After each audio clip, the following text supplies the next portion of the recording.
Capítulo 3. A reforma de saúde e a mensagem do terceiro anjo. É o que é a mão para o corpo. Em 10 de dezembro de 1871, foi-me mostrado novamente que a reforma de saúde é um ramo da grande obra que deve preparar um povo para a vinda do Senhor. Ela se acha tão ligada à terceira mensagem angélica como as mãos o estão ao corpo. A lei dos 10 mandamentos tem sido levemente considerada pelo homem. O Senhor, porém, não viria castigar os transgressores daquela lei sem lhes enviar primeiro uma mensagem de advertência. O terceiro anjo proclama essa mensagem.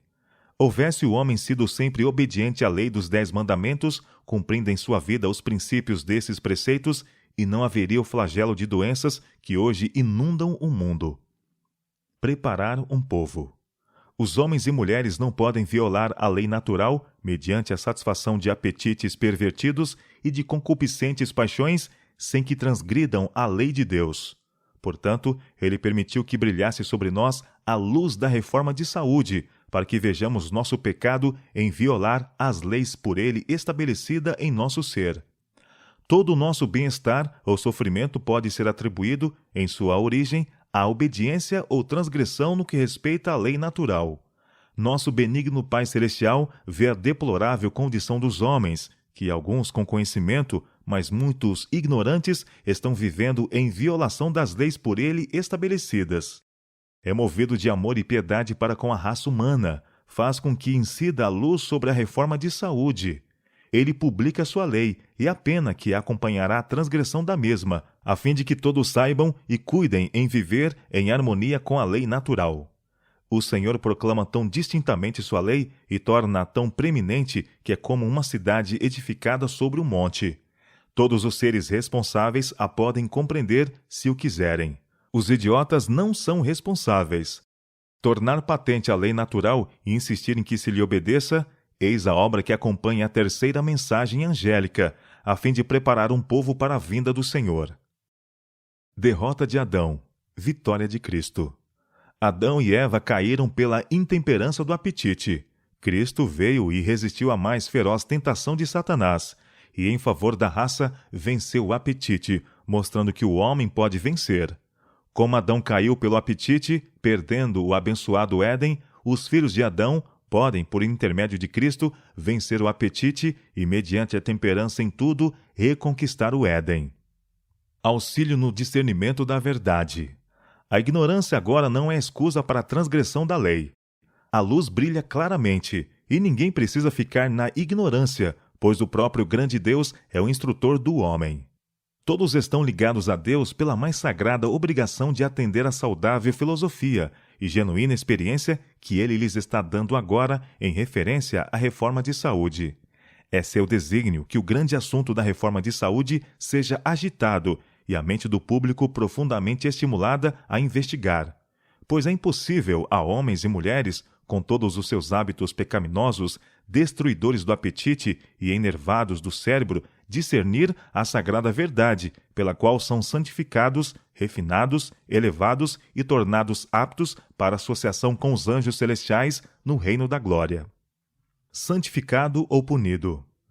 O apóstolo Paulo exorta a igreja: Rogo-vos, pois, irmãos, pelas misericórdias de Deus, que apresenteis os vossos corpos por sacrifício vivo, santo e agradável a Deus, que é o vosso culto racional. Podem os homens, portanto, tornar impuro o seu corpo por pecaminosas condescendências. Não santificados estão inaptos para ser adoradores espirituais e não dignos do céu. Se o homem abraçar a luz que em misericórdia Deus lhes dá com respeito à reforma de saúde, ele pode ser santificado pela verdade e habilitado para a imortalidade. Mas se despreza essa luz e vive em violação à lei natural, terá de pagar a penalidade. Obra típica de Elias e de João. Por anos tem o Senhor estado a chamar a atenção do seu povo para a reforma de saúde. Este é um dos grandes ramos da obra de preparação para a vinda do Filho do Homem. João Batista saiu no espírito e virtude de Elias, a fim de preparar o caminho do Senhor e fazer voltar o povo à sabedoria do justo. Era ele um representante dos que vivem nos últimos dias, a quem Deus tem confiado sagradas verdades para serem apresentadas perante o povo, a fim de ser preparado o caminho para a segunda vinda de Cristo. João era um reformador. O anjo Gabriel, vindo do céu, deu instruções sobre reforma de saúde aos pais de João. Disse que ele não devia beber vinho nem bebida forte e que seria cheio do Espírito Santo desde o seu nascimento. João separou-se dos amigos e ostentações da vida. A simplicidade de seu vestuário, feito de pelos de camelo, era uma permanente reprovação à extravagância e exibição dos sacerdotes judeus, bem como do povo em geral. Seu regime puramente vegetariano, composto de alfarrobas e mel silvestre, era uma reprovação à tolerância para com o apetite e à glutonaria predominante em toda a parte. O profeta Malaquias declara: Eis que vos enviei o profeta Elias, antes que venha o grande e terrível dia do Senhor. Ele converterá o coração dos pais aos filhos e o coração dos filhos aos pais. Aqui o profeta descreve o caráter da obra. Os que devem preparar o caminho para a segunda vinda de Cristo são representados pelo fiel Elias, assim como João veio no espírito de Elias, a fim de preparar o caminho para o primeiro advento de Cristo. O grande assunto da reforma deve ser agitado, e a mente do público deve ser estimulada. Temperança em todas as coisas deve ser associada com a mensagem, a fim de fazer voltar o povo de Deus de sua idolatria, glutonaria e extravagância no vestir e em outras coisas. Um marcante contraste. A abnegação, humildade e temperança requerida dos justos, a quem Deus de maneira especial guia e abençoa, deve ser apresentada em contraste com os hábitos extravagantes e destruidores da saúde dos que vivem neste século degenerado. Deus tem mostrado que a reforma de saúde está intimamente relacionada com a mensagem do terceiro anjo, como a mão está com o corpo. Não se encontra em parte alguma tão grande causa de degenerência, física e moral, como a negligência deste importante assunto. Os que lisonjeiam o apetite e a paixão e fecham os olhos à luz por temor de que irão ver pecaminosas condescendências que não estão dispostos a deixar, são culpados perante Deus. Quem num caso vira as costas à luz, endurece o coração para desconsiderar a luz em outros casos. Quem viola obrigações morais em questões de alimentação e vestuário prepara o caminho para a violação dos reclamos de Deus com respeito a interesses eternos. O povo a quem Deus está dirigindo será um povo peculiar, não se assemelhará ao mundo, mas se seguirem as indicações de Deus, cumprirão seu propósito e submeterão sua vontade à vontade dele. Cristo habitará em seu coração. O templo de Deus será santo. Vosso corpo, diz o apóstolo, é o templo do Espírito Santo. Deus não requer de seus filhos que se privem com prejuízo da força física. Requer deles que obedeçam à lei natural, a fim de ser preservada a saúde física. O caminho da natureza é a estrada que ele traça, e é ampla bastante para todo cristão. Deus, com mão pródiga, proveu-nos com ricas e variadas beneficências para nosso sustento e deleite. Mas para que possamos desfrutar o apetite natural, que preservará a saúde e prolongará a vida, ele coloca restrições ao apetite. Diz ele: cuidado, restrinja, negue o apetite antinatural. Se criamos um apetite pervertido, violamos as leis de nosso ser e assumimos a responsabilidade do abuso de nosso corpo de acarretar enfermidades sobre nós próprios. O lugar da reforma de saúde. A indiferença com que os livros de saúde têm sido tratados por muitos é uma ofensa a Deus. Separar a obra de saúde do grande corpo da obra não é ordem sua. A verdade presente repousa na obra da reforma de saúde, tanto quanto nos outros aspectos da obra do Evangelho. Nenhum ramo, quando separado dos outros, pode ser um todo perfeito. O Evangelho da Saúde tem hábeis advogados, mas sua tarefa tem sido dificultada porque muitos pastores, presidentes de campo e outros em posições de influência têm deixado de dar à questão da reforma de saúde a atenção que lhe é devida. Eles não têm reconhecido nela sua relação para com a obra da mensagem como o braço direito do corpo. Enquanto pouquíssima consideração tem sido mostrada a este departamento por muitos do povo e por alguns do ministério, o Senhor tem mostrado por ela consideração, dando-lhe abundante prosperidade. Quando devidamente conduzida, a obra da saúde é uma cunha de penetração, abrindo caminho para que outras verdades alcancem o coração. Quando a mensagem do terceiro anjo for recebida em sua plenitude, a reforma de saúde terá o seu lugar nos concílios dos campos, no trabalho da igreja, no lar, à mesa e em todos os arranjos do lar. Então o braço direito terá utilidade e protegerá o corpo. Mas conquanto a obra de saúde tem o seu lugar na proclamação da mensagem do terceiro anjo, seus advogados não devem de maneira nenhuma procurar que ela tome o lugar da mensagem. Necessidade de domínio próprio. Um dos mais deploráveis efeitos da apostasia original foi a perda do poder de domínio próprio por parte do homem. Unicamente à medida que esse poder é reconquistado, pode haver real progresso. O corpo é o único agente pelo qual a mente e a alma se desenvolvem para a edificação do caráter. Daí o adversário das almas dirigir suas tentações para o enfraquecimento e degradação das faculdades físicas. Seu êxito neste ponto importa na entrega de todo o corpo ao mal. As tendências de nossa natureza física, a menos que estejam sob o domínio de um poder mais alto, hão de operar por certo ruína e morte. O corpo tem de ser posto em sujeição. As mais elevadas faculdades do ser devem dominar. As paixões devem ser regidas pela vontade, e esta deve, por sua vez, achar-se sob a direção de Deus. A régia faculdade da razão, santificada pela graça divina, deve ter o domínio em nossa vida. Os reclamos de Deus devem impressionar a consciência. Homens e mulheres devem ser despertados para o dever do império de si mesmos, para a necessidade da pureza, a liberdade de todo aviltante apetite e todo hábito contaminador. Precisam ser impressionados com o fato de que todas as suas faculdades de mente e corpo são dons de Deus e destinam-se a ser preservadas nas melhores condições possíveis para seu serviço. Pastores e povo devem agir em harmonia. Uma importante parte da obra do ministério é apresentar fielmente ao povo a reforma de saúde, em sua relação com a mensagem do terceiro anjo, como parte e parcela da mesma obra. Não devem deixar de adotá-las eles mesmos e devem apresentá-la insistentemente aos que professam crer na verdade.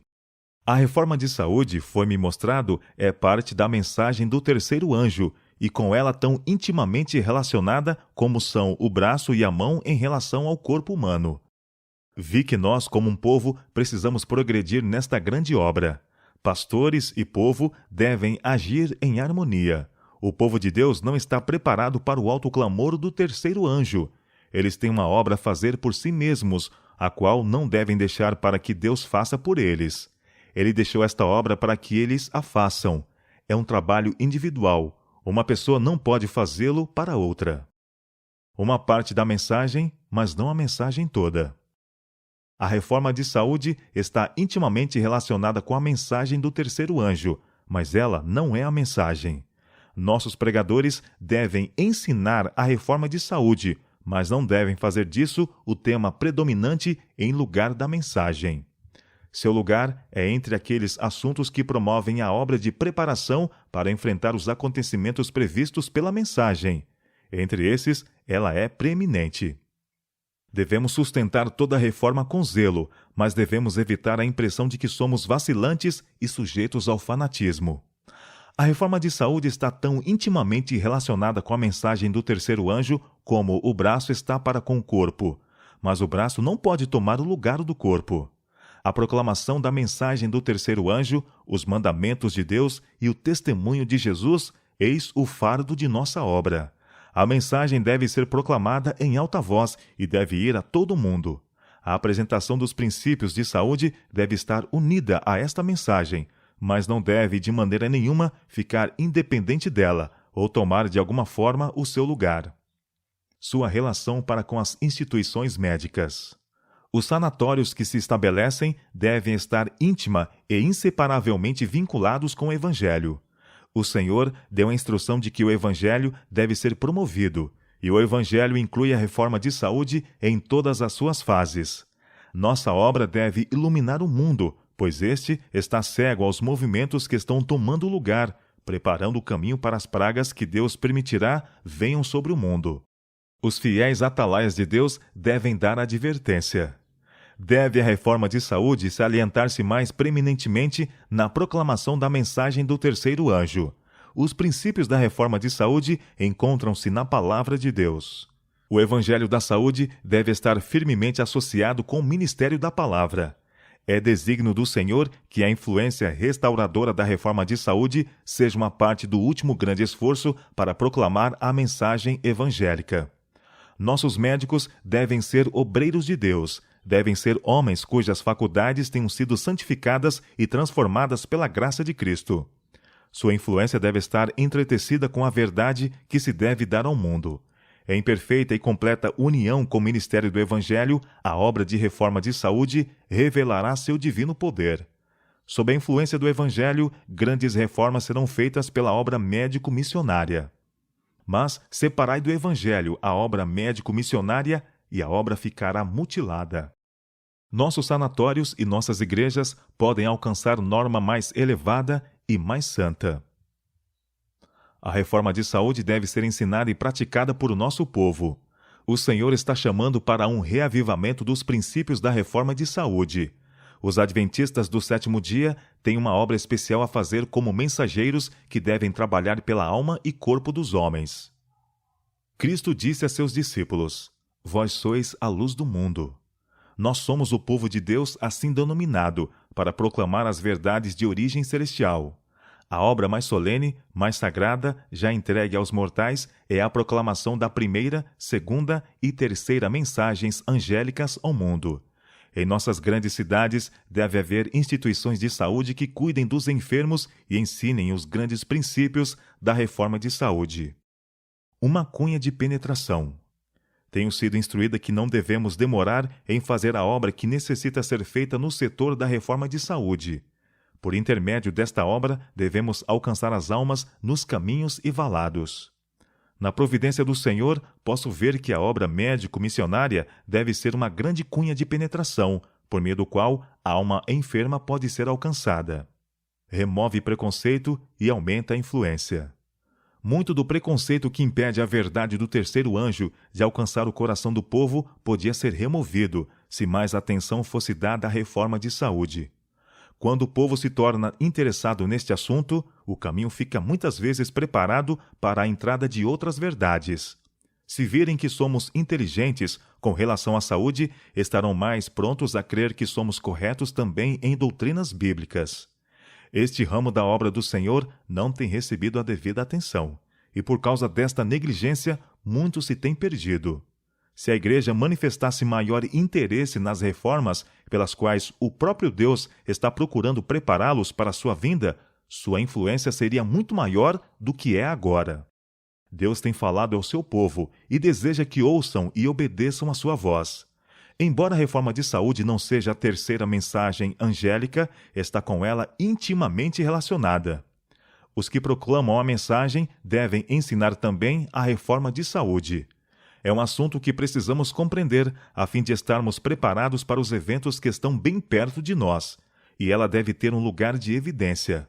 Satanás e seus instrumentos estão procurando embaraçar esta obra de reforma, e tudo farão para perturbar e sobrecarregar os que sinceramente nela se empenham.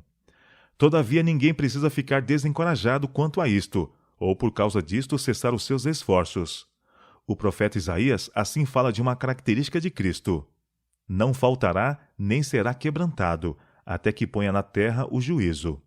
Portanto, não falemos de fracasso nem de desencorajamento, nós os seus seguidores, mas lembremos o preço pago para que o homem ficasse livre e não perecesse, mas tivesse a vida eterna.